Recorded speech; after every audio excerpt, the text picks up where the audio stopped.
अब आप झारखंड में भी देख लीजिए कि, और सिर्फ झारखंड की बात नहीं है, आप किसी भी स्टेट में चले जाइए, बीजेपी का एकमात्र काम है कैसे एक ही समाज को आपस में लड़ा दिया जाए, कैसे जो है उनके बीच में अंतर्विरोध पैदा कर दिया जाए।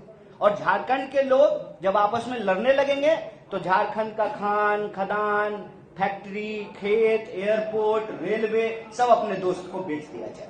ये मॉडल हम लोगों को समझना पड़ेगा और इस मॉडल के चलते लगातार अन्याय हो रहे हैं। अगर आप किसान की बात करेंगे, किसान आत्महत्या कर रहे हैं, एक साल में 12,000 से ज्यादा किसान आत्महत्या कर रहे हैं, नौजवान आत्महत्या कर रहे हैं, आए दिन महिलाओं के ऊपर अत्याचार हो रहा है, श्रमिकों के साथ अत्याचार हो रहा है।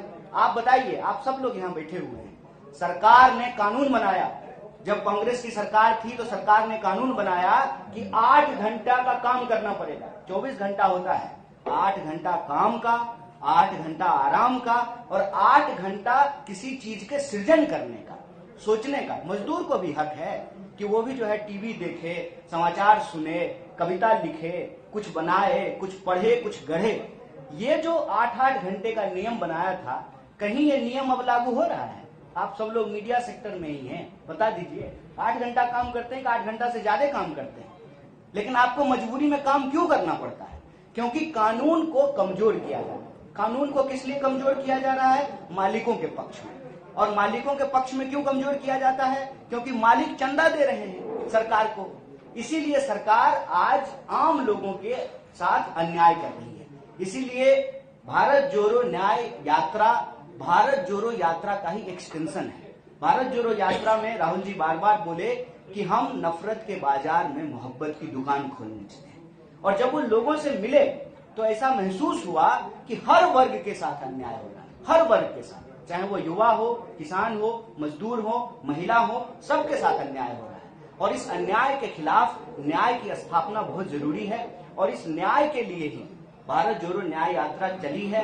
और इसमें हम आपके सामने कह रहे हैं कि हम जिस भी राज्य में जा रहे हैं उस राज्य के लोगों के जो मुद्दे हैं उन मुद्दों को हम उठा रहे हैं। आपने देखा होगा कि झारखंड में भी पेशा कानून की बात की गई, सरना कोड बिल की बात की गई और यहाँ के पब्लिक सेक्टर को जिस तरीके से बेचा जा रहा है उसको बचाने की बात की गई। यहाँ के किसानों की, आदिवासियों की, मजदूरों की, गरीबों की और यहाँ के जो नौजवान हैं, महिलाएं हैं, उनके जो सवाल हैं उसको हम लोग भारत जोड़ो न्याय यात्रा के माध्यम से उठा रहे हैं। और हमारा यह मानना है कि यह भारत जोड़ो न्याय यात्रा का ही प्रभाव है कि जहां जहां हम जा रहे हैं वहां वहां जो है इनके पेट में जबरदस्त दर्द हो रहा है। ऐसा दर्द हो रहा है कि ये साम दाम दंड भेद लगा करके उस जगह की सरकार को अस्थिर करने का प्रयास करते हैं। यहाँ की सरकार को भी अस्थिर करने का प्रयास किया, लेकिन मैं आप सबको एक बात कह देना चाहता हूं कि चाहे